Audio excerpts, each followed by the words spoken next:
What's up? What's good? What's happening? Welcome to the King and Me show. Is the thing synced? Is our video right? Video looks good. All right. I'm one half of this thing, King, y'all. Hey y'all, it's me, Michelle. How y'all doing? And we back live. And we here at the King and Me show attempt to offer a real outlook on a healthy relationship. Real being relatable, Entertaining accountable. and loving. We were not live last week because your boy was dealing with a nasty head congestion, and I sounded like Papa Smurf from the Smurfs, if y'all know who the Smurfs are. I sounded bad. And let's be fair, I had an endoscopy earlier that day too, and my throat was a little bit sore and my voice was a little bit raspy too. Raspy. Raspy. But we are here live, and we're doing a giveaway today. Giveaway. So let's get this out the way because we're going to announce it twice on how to enter, which is going to require y'all to do some work. So we have a website. We have a newsletter. If you go to thekingandmeshow.com, somewhere on that website, you will see sign up for our newsletter. Yes. If your name and your email address, because you have to have an email address, is in that newsletter by 7:40 today, so 7:40 p.m. Eastern, so in about 40 minutes, you will be eligible for our first drawing, and we are giving away an Amazon gift card. And we're going to wait to tell you what the amount is. Yes. But it ain't going to be no small amount. It ain't going to be no. Ooh. I'm from Alabama. Excuse my English if you are new to our stuff. So if you want to be a part of the drawing, sign up for our newsletter by going to thekingandmeshow.com. Find where it says sign up for a newsletter. Put your email in, and one lucky person is going to win an Amazon drawing at the end of this live stream. So that's so awesome. That is how that is going to go down. And we're going to do that every so often. It's a way to market our website, get y'all to check it out, but also give back to the people that support us. I have an announcement to make. Madison, if you are out there watching from Canada, we sent you an email. Oh, Madison. Oh, wait, what? Oh my gosh, I just cracked my head and that felt so good. Oh my God. You about to turn 40 and realize that sometimes just laughing too hard is going to cause things to crack. Oh, it felt so good. It felt so good. I'm sorry. I'm sorry, y'all. My bad. I like it. My bad. Madison, I understand that you have some stuff going on. Yes.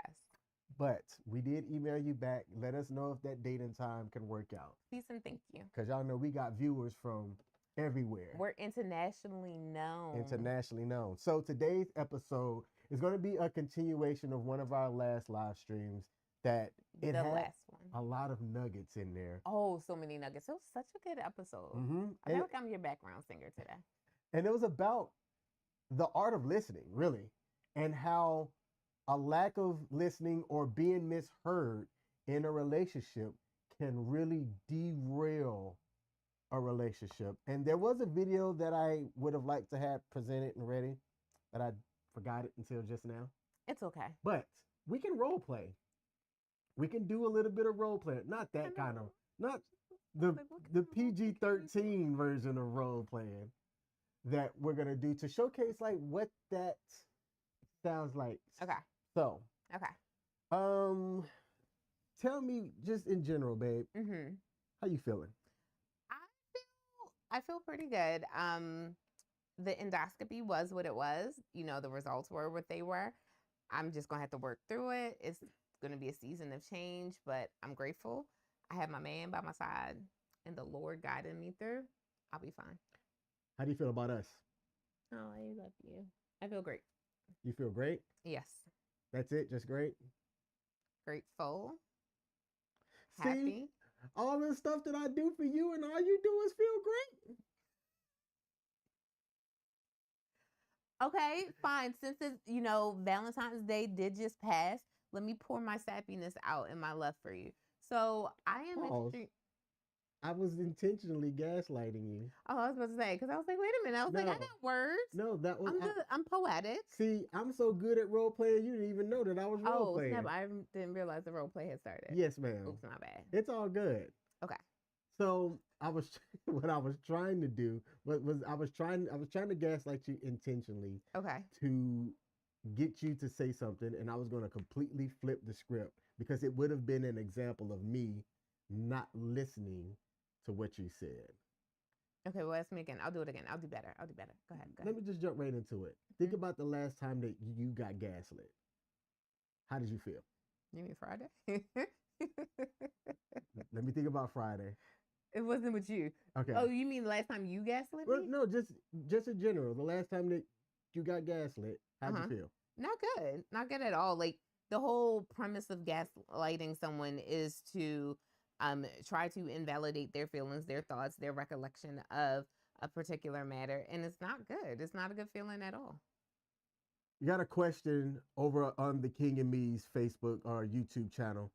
Paul Bennett said, "Happy belated Valentine's Day. Are you for or against?" My position is I'm against Valentine's Day. I was going to say, Paul, have you met him? Have you met him, Paul? He is so anti-Valentine's Day. How about you? So anti-Valentine's Day. Oh, I hate to sound cliche, but I kind of feel like if you give that love to a person 364 other days, you don't need that one day to be special. I look at it from a business perspective. Hey, it's great. You know, if you're asking the business teacher how I feel about Valentine's Day, it's a great day. It does what it's supposed to do. It's supposed to make people money. It makes restaurants money. It makes Hallmark and other card companies money. It helps drive up chocolate sales. It does all the things that it's supposed to do from a financial standpoint. So from that end, I'm all for it. As far as, you know, someone who's in a relationship that I'm grateful for, just like it was a regular day. Like it just so happened that you were sick, but our plans anyway were to stay at home because I didn't want to be out and deal with any of that commercialism that was happening. If I wanted to go out, the restaurant I would have wanted to go to would have been packed and like filled with all these people. And I'm just like, no, I wanted to stay home. Like my goal for us that day, regardless of how you were feeling, was to stay home and just watch TV. So I'm not for all of that. I'm not for all of that any time of year, but hey. Yeah, I'm against the commercialization of feelings in general. Yeah, like I'm not for it. I'm not for it. Paul did ask a question based on what I said. He said, "How do I feel about anniversaries?" Anniversaries are different. I feel for us in our anniversary, my thing is our first date wasn't a dinner type thing. So I'm not let's go out to dinner to celebrate whatever we're doing. I want to do something adventurous. I want to do something that involves us having to sign a waiver. And I want to do something that we haven't done any other time of year because that's how I want to celebrate another year that we have come along. I think that for me, it's about understanding and celebrating milestones. I'm big on milestones. I think that if you can get to where you can have an anniversary with somebody, then there's two things that you should be grateful for. A, you should be grateful for your health to be able to live, to make it to that type of a milestone with somebody. And B, that person, if y'all are happy, that y'all are happy that y'all are together and happy. Because I don't understand the people that they do it out of obligation. It's like, well, you know, that's my wife, so I should take her out. But like y'all are literally knocking on divorces or a separation of that relationship's doorstep. That doesn't make sense to me. If you feel like you have to do something out of obligation. But if y'all are happy with each other and your anniversary comes up, then doing something like that for an anniversary in celebration of the milestone, I fully support that. Can you pull up all of that comment while I answer the rest of Paul's question? Yes. So Paul, you said like I get it. We don't exchange gifts on our anniversary either. So when the anniversary comes up, we're not gift givers for that. We're experience givers. So something that we also said that we were going to transition to in 2026 was not given a gift for anything, but given experiences in general. So when our anniversary rolls around, we don't give gifts to one another. We do something that requires a waiver. Like that's our thing. Our first anniversary, we went to the gun range. Our second anniversary, we did this thing called Sip and Develop. So we took pictures and then we got to develop the pictures ourselves. What did we do this past anniversary? We didn't go out. We just stayed home. I think we stayed home. That's even better. We stayed home. We can go out the other day, so it is what it is, and I'm fine with it. Oh, we went through all that and then lost the comment. I got it. I'm sorry. It was on YouTube. Nairuro, with a bunch of letters and numbers, said, "My girlfriend is angry with me that I met a girl who I used to find hot in college. Mm-hmm. We hung out in a group of 4 after her birthday got over for an hour, then went home. I feel like she's overreacting," I think was the end of it. Okay. So let's see. So you did that on Valentine's Day? Right here. I feel like she is overreacting a bit. Okay. I don't know. Like, I understand that people want to be together on that day because it's a day that we have deemed it's a day for love. I understand that. Again, I wanted to be with him. So I can see why someone may feel some type of way if you weren't with them, but like you were with other people on that particular day. She is overreacting. But I knew he was also going to say that. So I was fine with my stance because, the day after. So then what's the problem? Then, yeah, exactly. So I changed my answer slightly if it was on Valentine's Day, but you just said that it was the day after. Yeah, she's overreacted, man. Look, how hot was the girl? No. All right. So here's the real mature question. Did you two say that, February 14th is the day that we're going to celebrate Valentine's Day? Or did you say February 15th is the day that we're going to celebrate Valentine's Day? Because wherever you put the emphasis, then that's the day that matters, I guess. And that's the day that it's more like, okay, I can kind of understand where she's coming from. But if you put an emphasis on Saturday the 14th, then I don't see what the issue was with you hanging out with a friend on the 15th. Also, I'm going to make an inference. I think inference is the right word. I'm going to make an assumption. Mm-hmm. I would assume that you are probably college age and that the lady that is overreacting is probably under the age of 25. So I don't think anybody over the age of 25 might come back and respond that way. Shout out to my pops. My dad's in the building, said, "Y'all went to the gun range. Guess that's better than going crow shooting." Is that what they do down in Mississippi? Yeah, crow shooting? We'll do that up here. That's some very country stuff right there. Country. Yeah, like we do fun stuff. We believe in adventures. No, she is not bothered about Valentine's Day. She just doesn't like that I hung out with that girl because she has also seen me liking her pictures on Instagram. Oh, that sounds like a maturity issue. Yeah. Hey, man. Take it from me. I don't think you could find many people that would support. Like, he's like, oh well. Let me think about this. I have to think about this. You think about that. I'm gonna pull a question because we're actually going to do. Let's get deep. It's been so long since we've done it. The thing is dusty, but we're going to pull a let's get deep. So you go ahead and answer that. So what types of pictures are you liking? Like, man, see, this is tough because, Michelle, I have friends of the opposite gender.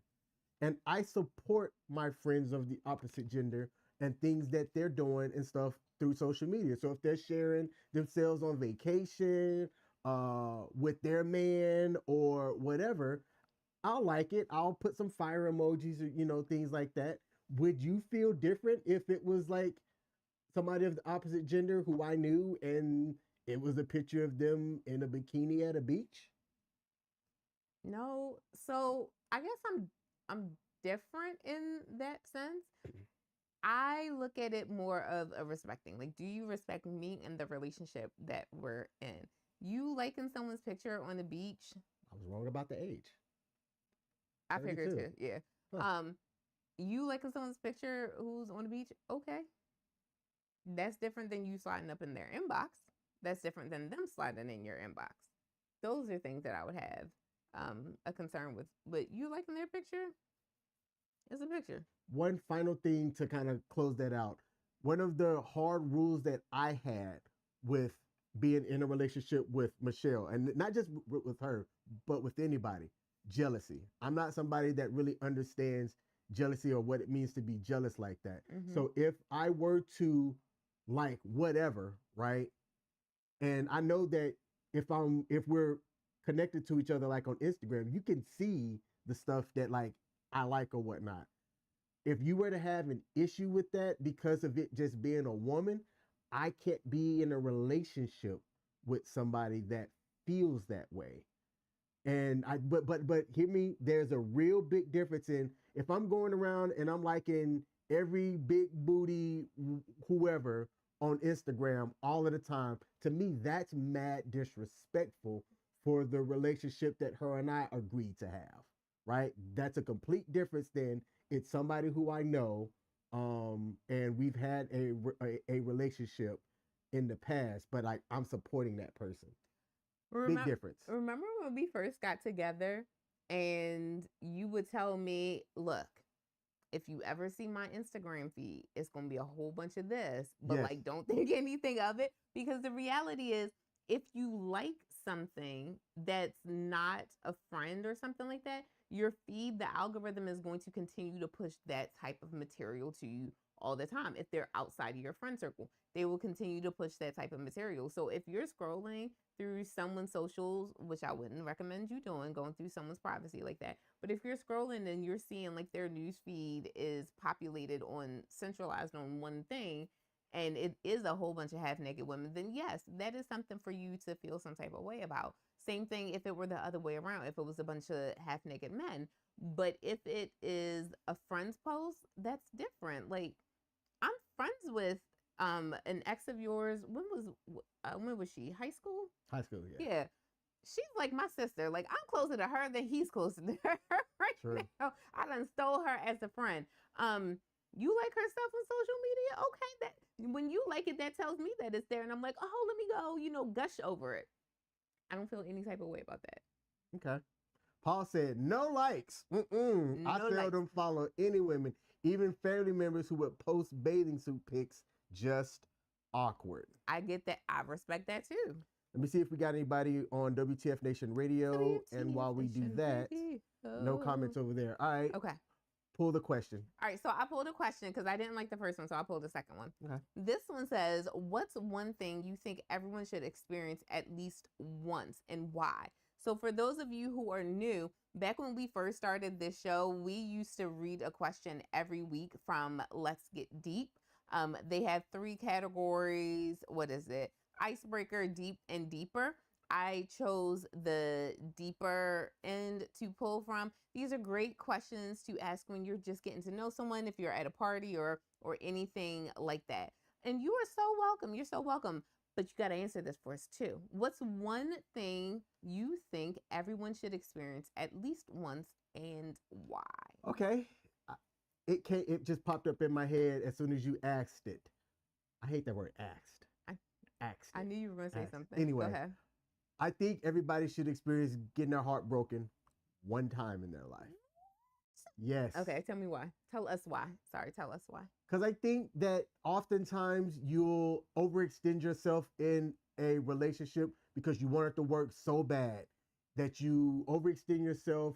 You end up letting a lot of things slide, and people that get their heart broken sometimes don't set boundaries. But I think that if you have boundaries and you understand fully what it means to respect yourself, that if you were to wake up, or whoever, just the opposite person were to wake up and just say, I don't want to be with you anymore.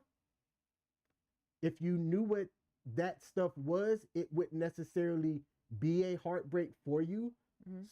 But if you had to deal with a heartbreak, then chances are it's because you didn't have boundaries and you didn't have respect for yourself, and you overextended yourself in this relationship, which you shouldn't have. So that'll teach you how to set those boundaries.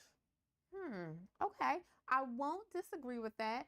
I will say, well, I'll ask this question before I give my feedback. At what age do you think, by what age do you think a person should experience their first heartbreak? After the age of 16, before 25. Okay. All right. I like that range. So the thing that I was going to say is I understand exactly what you're saying. The 2 relationships before you that ended, I cried when they ended. And one of them I cried because he and I were living together. The other one I cried because it, it was, they were both 2 years of my life, and it was just going to be different to start over. Not scary, but different. I had my heart broken before, so I was okay with that. I was okay with that. So I like that. I like that. Between 16 and 25, you should have your heart broken at least once. Okay. For me to answer that question, what's one thing I think everyone should experience at least once and why? I would say international travel. You should travel at least once internationally, so that you can experience culture outside of your own home culture. That. So something that requires a passport. And I'm not even trying to be. That person just, they said the same thing. Yes. But they said solo. Yes. You know what? It's funny that you said solo, because I was going to say solo, but I didn't. I kept it at that. But you're right with solo. But I say international, something that requires a passport. And the reason why I say that is because we all, regardless of what your home country is, we all have a belief that, our country just does so many things so right. And you should go out and experience how other countries do different things. Even if it's something as simple as you're in the US and you go to Canada, or you're in the US and you go to Mexico. You're in the US and you go to one of the islands. So obviously, not the US Virgin Islands, but like something else. You go somewhere that requires a passport. In Europe, it's significantly easier because all of the countries are connected to one another, but you should definitely travel internationally. Go out, explore, and see something other than your home country. I am a big believer of seeing more than the four walls of your zip code, I like to say. But however, you, Nero, adding in that solo part, chef's kiss. Definitely. Solo travel will have you realizing that the world is so much more than what you think it is, and it allows you to go out and really find yourself. Like, you're traveling, you're in this new country, and you have to figure out who you are as a person, and I love that for everyone. So I love that answer. Thank you so much. All right, so in about 20 minutes, we're going to do our drawing again. How are you eligible to get this Amazon gift card? Yes, tell us, King. Go to thekingandmeshow.com. Kingandmeshow.com. It is in the description, or from another device, whatever. Type it in the URL. Subscribe to our newsletter, or sign up for our newsletter. It says it one way on there, some way. Yes, do that. Put in your email. Yes. And in about 20 or so odd minutes, we are going to do a drawing for an Amazon gift card. And we won't say what the amount is, but you will be happy. You'll get it and it'll go to your email account. So we're saying Amazon gift card because I have found out from doing my own raffles this month that you can instantly email someone an Amazon gift card. It arrives to them within an hour. You open up the email from Amazon, and then bam, you're able to get that. Now, for this topic, you talked about how somebody recently hit you up, and one of the things that you in your kind of head was like, this is why this couldn't work, was that person's communication style. Try to think about this. Let's say you had conceded and tried to make it work. Yeah. What do you think would have been the reason why it wouldn't have worked? That's so hard. Like, all right, let me ask you a clarifying question. Okay. So this person and I have been friends for 25 years. At which phase or which part of those 25 years did we actually try to give the relationship a try? In your adult, so later in life, more recent, now that you've gotten a little bit. So somewhere in the 20-year range mark of us knowing each other? Yes. Oh, that would have been so brutal, because it was in my 30s that I realized just how important communication is to me, and how much I need to be able to effectively talk to someone and be able to express myself through words with someone else. And like, I love this person. Like, I truly, truly do love this person as a friend, but I don't think that's in his nature to communicate the way that I do. Like, literally do not think that that is something that he's capable of doing. And it would break my heart because I think it would come to an end. It would bring an end to our relationship. Like I think if we had had a relationship, it would have ended badly, especially now at this age when I'm really starting to discover who I am. Do you think that there's a way that you can understand that, they can understand that, and that maybe y'all could come together to find some kind of common ground if you really wanted to make it work? I think, oh yeah, 100% he would have been. Yeah. Yeah. I think that's possible. So I do as well, but I think that both parties have to acknowledge that. Yep. For that to be able to work, and you will need a third party to come in and figure out how y'all can kind of get that there. I don't think that just you two doing it by yourself can get you to that point. So I was just kind of curious about that. And we do have a question, and you know what? This is good. So I love it. This is a great question. I'll read it. Nero said, do you think it's difficult to make close friends after college and also maintain a good friend group or make new close friends beyond the age of 30? Go ahead. You go first. Because I can tell you're ready. So go ahead. Actually, I really want to know what you had to say first. I think it's possible, but it requires a level of intentionality. I think over the age of 30, you know more about who you are. You know more about your likes and your dislikes. And you spent at least 30 years getting to know you. And we can assume that if you're 30, the last 12 years you did so in adulthood. An adult you has seen a different perspective of the world. And you are fully able to make more friends. However, I think the issue that people run into is that the friends that they make in their 30s are often so different, stark contrast from the people that they knew when they were teenagers, and they try to juggle both of those sets of friends, or even sometimes introduce those two sets of friends to one another. And there's a clash because people who knew you when will always see you in that light. They will never see you in the new light that you are. And your friends that you make in your 30s and beyond will only know this adult, beautiful version of you. They don't know the old you. So the friends that you meet now, they hold you in high esteem because they know adult you, mature you, sophisticated you, accomplished things you. Whereas your friends from your teens and your younger years, that's not who they know. They know this clumsy kid who, probably had all the acne and, all this other stuff. And that's who they hold on to.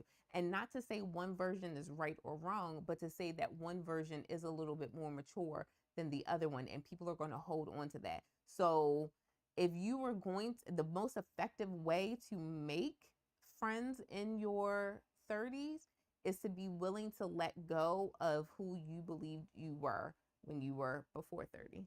Okay, not where I thought you were going to go. What did you think I was going to say? I don't know. That's why I was curious to know what you were going to say. Go ahead. So to your question, yes, I think that it is difficult, and it's difficult to make friends after 30 for a lot of reasons.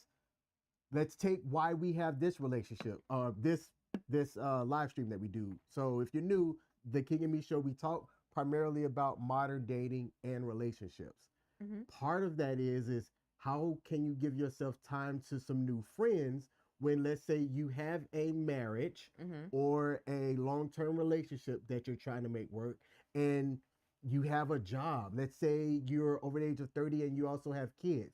You have these different time commitments and things that are going to get your attention, that how you kind of cultivate those new friends past the age of 30, you're going to have to find something that you are common with that you can use to kind of keep that thing, and you can build on that. One of my closest friends that I've met since I moved here. Sorry, he's not from, so we live in Maryland. In Maryland. He's not from Maryland. He's from Alabama. So he means here as in Maryland. I moved from Kansas to Maryland for a job, working for the federal workforce. And where I live, they have this thing called Frederick Social Sports. And when I was younger and in shape, I was still trying to play football and flag football and even full contact pass football. But I met this guy named Jack. I'm 42, about to be 42. Yeah. Jack's close to 50. and I joined one of his flag football teams in a completely different state. Mm-hmm. But football and just common man stuff, like that's kind of what helped him and I kind of stay friends. Yeah. And we there was a word that you used about intentionality. Mm-hmm. We use the intentionality that while he lives a whole hour away and he's a father now and a husband, we try to every so often, once a quarter, even though we've been bad about it, link up, maybe go hiking somewhere, grab a bite to eat during the football season and watch a football game. Yeah. And like I look forward to that kind of stuff, and it's difficult for us to do being that we don't live that close to each other, but that is one of my closest homies.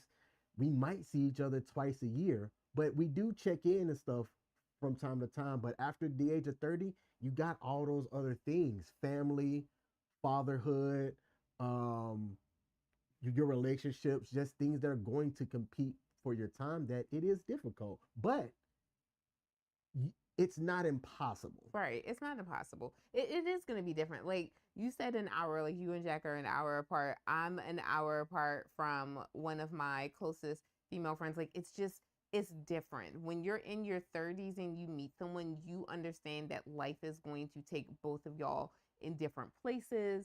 And you try to extend grace in that whole friendship category. So like his ex that I was talking about that, he dated in high school that I'm really close with, she's a mother, she is a wife, she is an educator. Sis is busy. Like she's really, really busy. But when we do make time to communicate with one another, it's like time hasn't skipped a beat at all. Like we haven't missed any time together. And I'm appreciative of that. And I think that when you're in your 30s, you meet someone and you understand that more. And I think you can appreciate that more in your 30s. So it's a level of intentionality when it comes to making friends in your 30s. It is rare, but the thing that I tell people is that if you do find somebody when you're over the age of 30 and you can have a genuine relationship with somebody, like you want to definitely keep those people around. Those are people that can end up being your road dogs. Like there's folks that I just hung out with a weekend or two ago, 2 weekends ago, and we aren't tight like that, but they just moved into a house and invited me to their, what's it called, a home, not homecoming, housewarming. Thank you.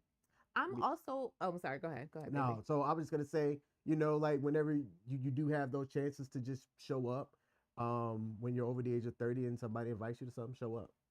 I'm also a firm believer in the fact that two people should not be hanging out and all you're talking about are things that happened 20, 30 years ago. Like I think if you were sitting down to converse with someone and all y'all can do is talk about things that happened over a decade ago, it may be time to move on in your friend circle. I'm only laughing because that's what me and some of my homies do. Like there's this thing called BlurredCon that's coming up. There's going to be a guy I hadn't seen in ages. And I know when we link up, we're going to talk about a lot of the stuff that we did, what I'm saying, back in the day. But it's like, all right, so let me rephrase that. That's all y'all talk about. Like, I think... I got what you said. You said it's all you talk about. Yeah, if that's all you can converse about, then, it may be time to let that friendship go. Because there's no common bonding ground now.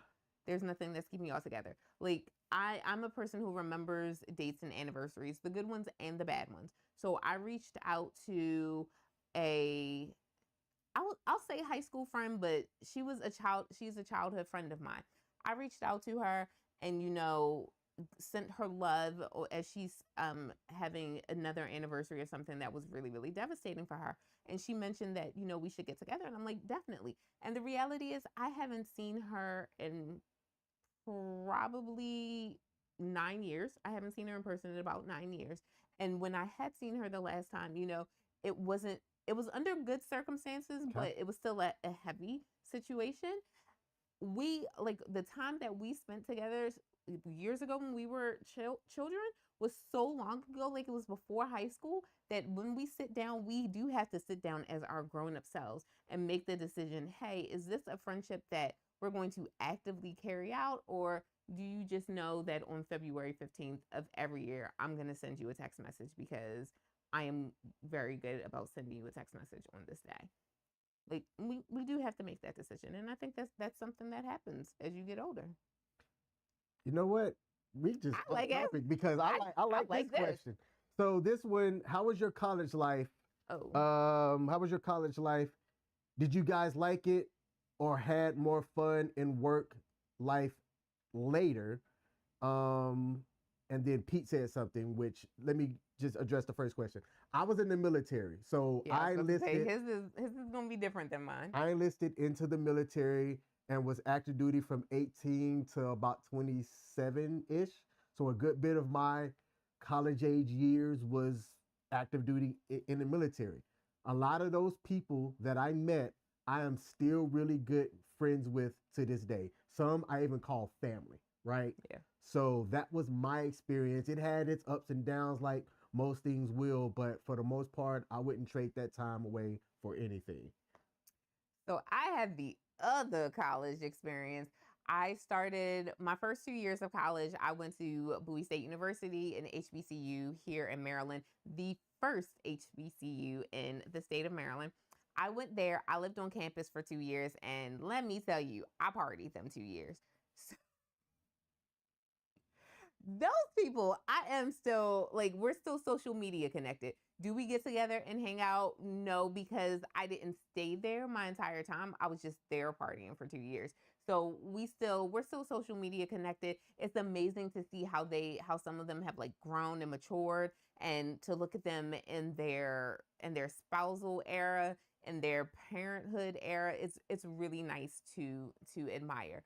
And then I went to Morgan State, so another HBCU in Maryland, and that's where I graduated from. And I kind of had to restart the whole time. But that was 4 years off campus. I'm going to be honest, I didn't make any friends.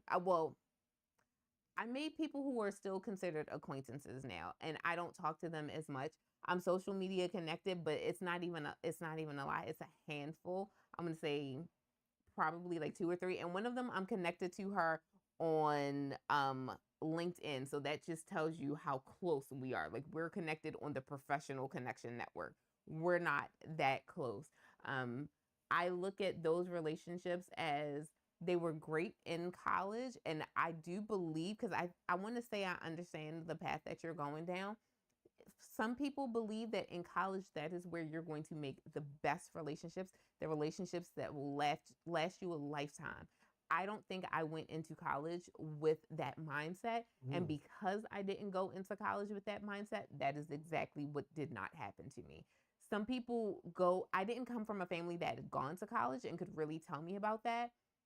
So if I had, I think a parent or someone would have said to me, Michelle, when you go to college, these are the years where you're going to meet that friend that you're going to have for the rest of your life.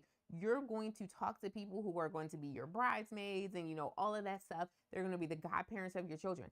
I didn't go into college like that. I didn't go into high school like that. I went That's unfortunate. Yeah, it is. Like, all jokes aside, it really is. I went into both high school and college saying, I already have a best friend. I'm not here to make a best friend. I'm here to do what I need to do and graduate. And people that I meet along the lines, I'm going to meet along the lines. But I went into both my high school experience and my collegiate experience not wanting to, like, not even having an open mind to be able to make friends, new lifetime friends. And because I didn't have that open mindset, I didn't meet any. But I think if you do, because you can, then you will. Yeah, I mean, there are similarities whether it's military or college. If you know that and you think about that from that time that you are 18, 19 to mid 20s, yeah, like, you can form those bonds with those people, and those bonds grow. Like, life is going to take those people to different places. Like in the military, you do what's called a PCS, which is a permanent change of station. So you'll get stationed all over the world, and you'll go further apart, and people will get married and have relationships and do all these things. If you are in college, you'll get into the workforce and start doing things and going all these different places. Yeah. But you still have those relationships with those people if you work towards it, that you bonded with in those years that if you didn't get that in your 20s, then yeah, finding it in your 30s is going to be that much more difficult because the other layer that I didn't say earlier, you're a little bit more established. Yeah. So then it's harder to kind of fit into that new thing with somebody that's already like established. Shout out to Nero because I apologize. Nero has me here doing all this introspective work and just really sitting here through therapy because it never dawned on me that I entered every situation, every single environment that I stepped into. I entered saying, I already have a best friend. I'm not expecting to make any friends here. And I didn't. I did not walk away with that lifetime friendship. And I went to HBCUs. Like, that's the prime place for you to meet people that you're going to be friends with for the rest of your life. And I didn't walk into either, like, I didn't walk into Bowie. I didn't walk into Morgan, my high school, even places of employment here. Like, once I moved to this county, I didn't step into anything with the expectation that, you know, I would like to make a friend here. I would like to build a close relationship here. Because I was like, I already have a friend. And I know that is explicitly what I said when I stepped into high school. I explicitly said that I'm not trying to make any new friends. I have a best friend. Mm-hmm. And what sucks is that friend and I are no longer friends. Okay. Pivot.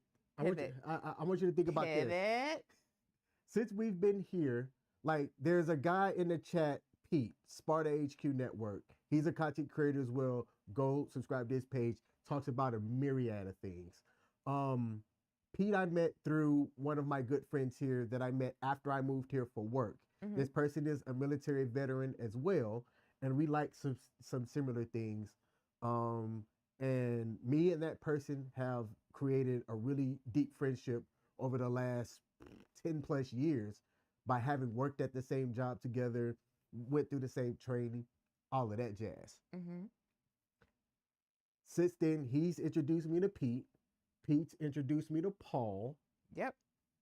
We met the Harrises, who lives here in the same state, and they've invited us into their home. We don't get a chance to see them that often. Ever. Yeah. You know what I'm saying? We met the McKenzies. Yep. And I was just about to, say them. Mm-hmm. They are the content creators from Dating to Marriage Support, who we met through YouTube. Yep.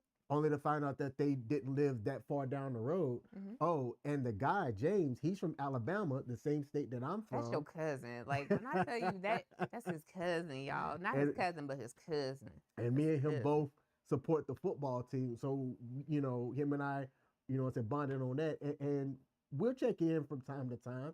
You know what I'm saying? Like, really not that often, but when we do have the time, we'll connect, see how, you know, everybody's doing and things like that.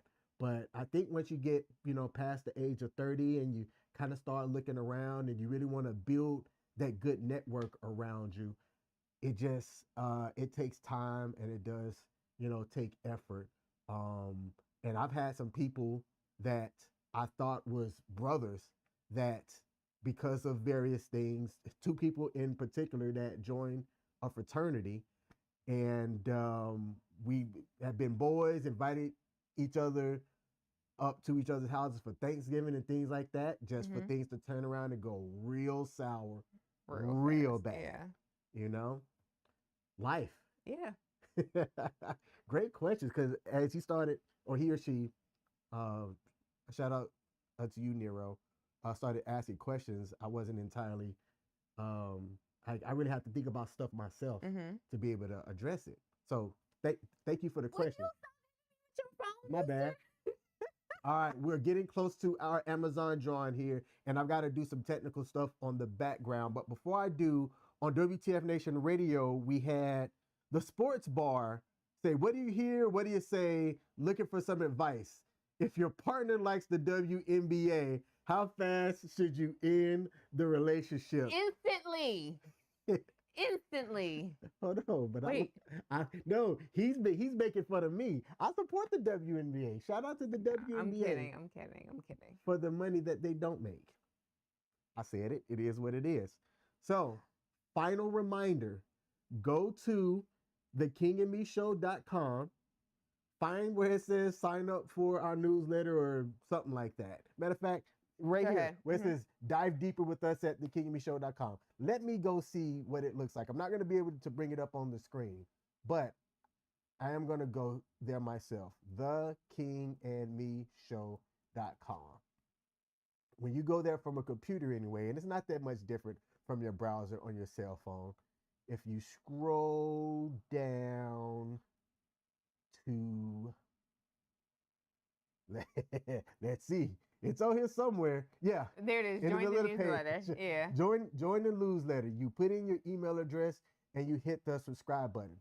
So I'm gonna stop it here right now. All right, you do that and I'll talk. Hey, there you go. I got it. Look at us. So speaking of, look at us being aligned. The reason why I smiled is because I got a text message from your ex. Is she watching the show? I don't know if she's watching the show, but she was like, "You were on my mind," and I was like, "That's so funny. We were just talking about you." I'm grateful for friendships. I'm grateful for revelations, but I think as with anything, you have to be able to enter any type of relationship. I forget what television show, book, or whatever I heard it, but when we think about relationship and friendship, they all end with the same word, ship. And ships work best when they move. So there's going to be a level of movement. There's a level of evolution that has to occur in every single relationship. And you just have to be willing to put in that work, put in that movement that goes along with it. Nothing is ever going to be perfect, but you just have to be open. That mindset that we try to tell kids to have, that not yet mentality, to not give up, to go into everything with an open mind so that you can receive the best. That's what you have to do when it comes into any type of relationship, whether it's a friendship, whether it is romantic, whatever it may be. You have to have an open mind and you have to be willing to grow, be willing to learn as time goes on, and be willing to evolve. Like, one of the things I said to King is that it frustrates me when people who have been friends for, and this is an internal thing, it's nothing that anyone else has any control over. When people have been friends for decades and decades and decades, and all they do is talk about the things that happened all those decades ago, I'm just like, okay, y'all need to build a friendship on common ground so that you can stop talking about that stuff. There is no reason why I should be, as an almost 40-year-old woman, having a conversation with another 40-year-old person, gender notwithstanding, and all we're talking about are things that we used to do in high school. Like, at some point, you just got to let that go. You really do have to let that go and build your friendship on the things that are current. I think for some people, I think we hold on to some relationships because we've invested so much time, and we go with that sunken cost fallacy, that because we've invested so much time, because we've invested so much care and emotion, that we should continue a friendship.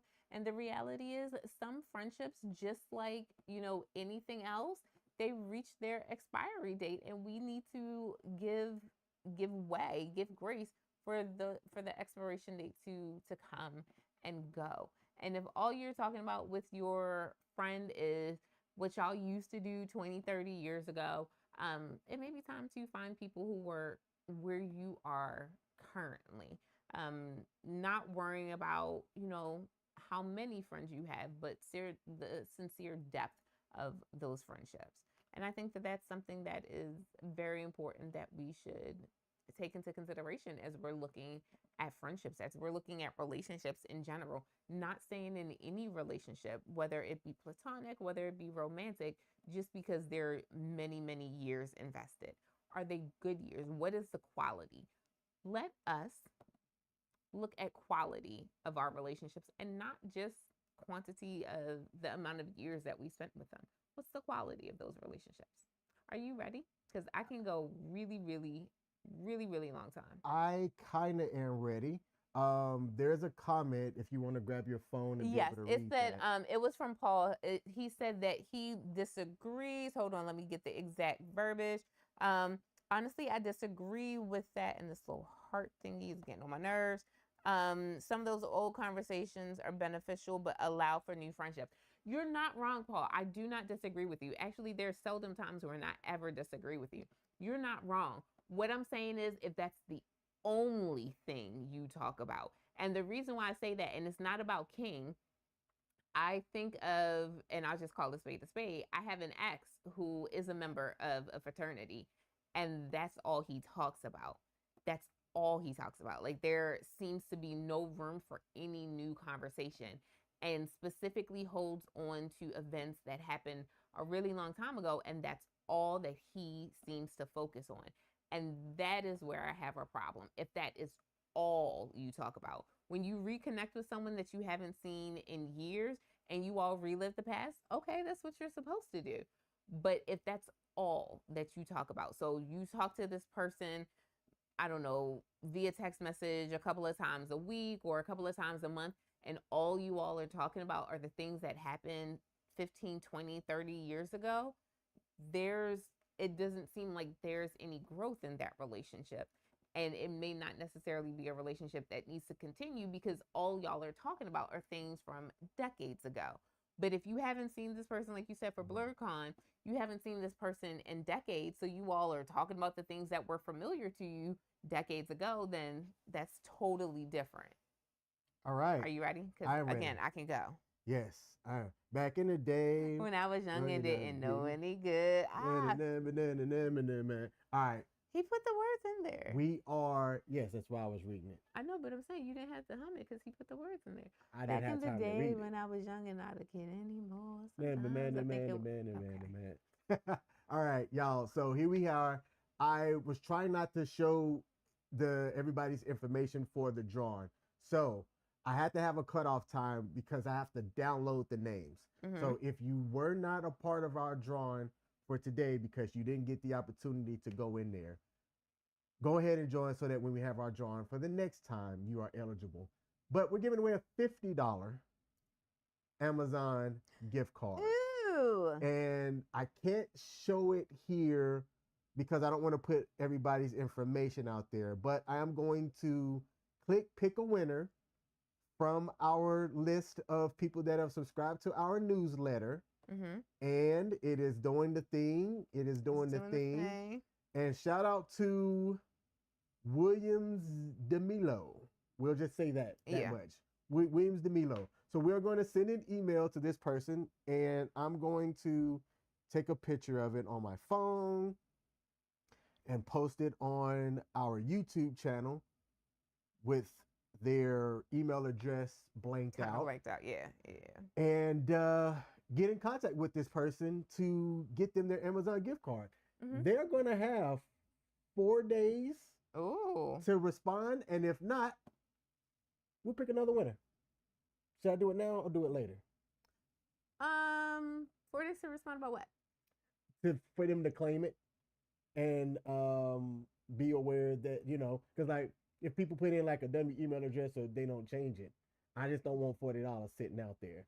So they have 40 days to claim it. If not, 4 days. For 4 days. When I say 40, yeah. Then I'm gonna do like Maxine Waters and reclaim my money. So, subscribe to the newsletter, because if this person don't claim it within 4 days, we doing another drawing to get those $50 back out there on Amazon. Who wouldn't want $50? All right. So we did not get on topic today. Not a single thing, but that's okay. But that's okay. It was still fun. Yeah. The reason why we do it live is we like the interaction between the people that watch our show and things like that. Now, if you are new to our show, this is the King M.E show. I'm King, a U.S. Air Force veteran. I'm Michelle. I am a high school business teacher. And we are live every Monday at 7 p.m. Eastern Standard Time Zone. We also put out clips from our live stream. So if you don't have time to watch us in our long form content, be sure to follow the King M.E show clips on YouTube primarily. But we also put out our clips on Instagram, Facebook, TikTok, and things like that. So if you look up the King M.E show, you'll find us on other platforms as well. But also take into consideration, when you see the clips, it is 30 to 60 seconds of a 60-minute show. So some things it may present out of context, but it's okay. That means you should join us on the live stream so that you can understand the context. Now, we normally end our show by giving each other smooches on the lips. But since I'm still not feeling well, can we do an Eskimo kiss? What's Eskimo kiss? Eskimo. On the nose? Yeah. All right. It's like, is that cultural appropriation? We rub noses together. I don't know if that's the name anymore. Should we be saying Eskimo kisses in 2026? Can we just kiss on the nose? I apologize if I offended. I did not mean to. I'm sorry. I didn't mean to make it a thing. Yes. All right.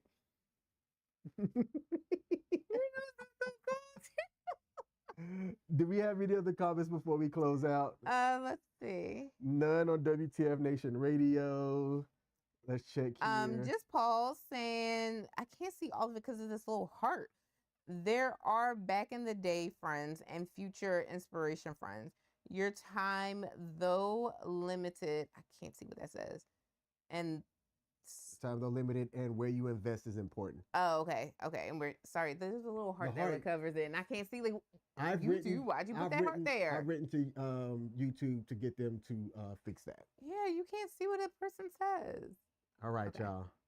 Thank y'all for tuning in to another live stream and another episode of the King and Me Show. I'm King. I'm Michelle. And we out. Peace. Uh-oh. Screen go. Bye-bye. Bye. We're gonna have to figure this out. The screen is like, what's going on? What's happening? Okay. So I can talk about anything. Like I can talk for a really, really long time. But I gotta get a new computer. We gotta get a new computer. Okay. So let's say this. Oh.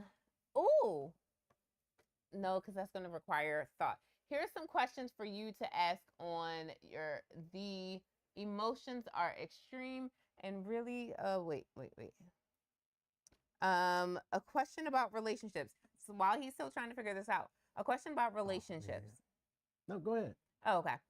I'm surprised that even after so many years of experience and maturity and 15 years of dating, me and my girlfriend fight over stuff. The emotions are extreme and really rattles us. I saw the same thing with my parents. I'm so sorry to hear that, Nero. That's not okay. Have you ever, and I know that King feels differently about this, but have you ever thought about like having couples therapy? Because y'all have been together since you were 17. So I know, 17. So I know that that's a long time. And I just want to, make sure that y'all are okay. But Nero, I want you to email us. So our email is thekingandmeshow@gmail.com, or hit us up on social media, because King did figure out how to end the stream, and we do have to stop because on W.T.F Nation, there's another show that comes on at 8, and we want to be courteous and respectful of that. But we would love to continue this conversation with you. So follow us on social, send us an email, connect with us so that we can continue, or just join us next week. Whatever you do, we thank you so much for joining. We thank you so much for your comments. To everyone out there, thank you so much. Y'all have a great evening and a wonderful